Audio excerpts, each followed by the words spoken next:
Andam ng Lady Generals ug Mapua Lady Cardinals sa opening sa NCAA Season 99 Volleyball Tournament karong Domingo. Nagmalaomon ang AAC Lady General nga makasulod sa Final Four sa NCAA Women's Volleyball Tournament. Sa Pigasbahin, nagtinguha usab ang Mapua Lady Cardinals nga malabwan pa ang ilang pisto sa team standing niadtong Season 98. Apan, kung unsa man ang resulta sa ilang duwa, lisaad ang AAC Lady Generals ug Mapua Lady Cardinals nga ihatag nila ang ilang 100% alang sa Season 99. Mga Kapuso, pipila ka tulog na lang.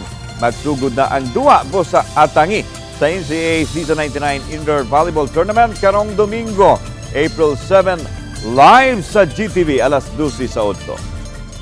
So pinaghandaan po namin yung season na to. Nag-focus kami more on skills namin, syempre sa training. Tapos nag-focus din kami on how to be consistent pagdating sa game. And lalo, paano kami magiging efficient. Marami rin pong nawala sa amin from last season. 5 rin po yung seniors na nawala. Sobrang laking adjustment din po yung ginawa namin sa team.